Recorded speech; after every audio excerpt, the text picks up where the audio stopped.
এক সহস্রাধিক শহীদদের এ রক্তকে আমরা কোন সিদ্ধান্তের উপর অথবা একটি ঝুলন্ত আগামী ব্যবস্থাপনার উপর আমরা ডিপেন্ডেন্ট রাখতে পারি না।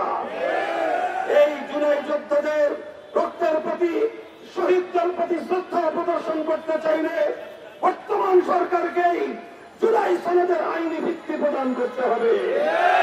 যদি সেটি তারা করতে ব্যর্থ হয়, তাহলে এই সরকারের বিরুদ্ধে এবং এই সরকারের কার্যকলাপের বিরুদ্ধে রাজপথে প্রতিরোধ গড়ে তুলতে আমরা বাধ্য হব। আমাদের পরিষ্কার কথা, আগামী জাতীয় নির্বাচন ৭২-এর বাকশালী ব্যবস্থাপনায় হতে দেব না আমরা। জুলাই সনদকে আইনি ভিত্তি প্রদান করে তার ভিত্তিতে আগামী জাতীয় নির্বাচন অনুষ্ঠিত হবে। আর ফ্যাসিবাদী শক্তি, খুনিদের যথাযোগ্য বিচার দৃশ্যমান করতে হবে, লেভেল প্লেইং ফিল্ড তৈরি করতে হবে।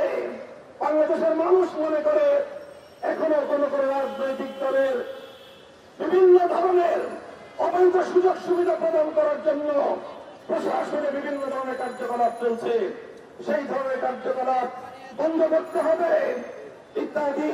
এই সকল দাবি দাওয়া বাস্তবায়নের লক্ষ্যে বাংলাদেশ খেলাফত মজলিস সমমনা রাজনৈতিক দলগুলোর সাথে রাজপথে আন্দোলন অব্যাহত রেখেছে।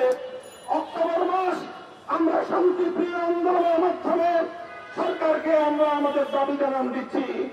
মনে রাখবেন, সোজা আঙ্গুলে যদি ঘি না উঠে তাহলে দেশের মানুষ দাবি আদায়ের জন্য আঙ্গুল বাঁকা করতে হলে একটু কুণ্ঠিত হবে না।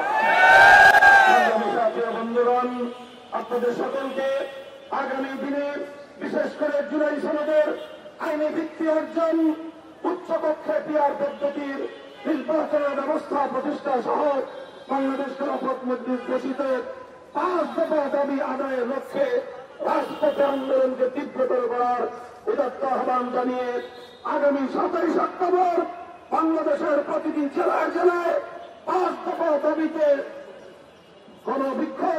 বিক্ষোভ সমাবেশ এবং বিক্ষোভ মিছিল পালন করার উদাত্ত আহ্বান জানিয়ে বক্তব্য শেষ করছি। আসসালামু আলাইকুম ওয়া রাহমাতুল্লাহ।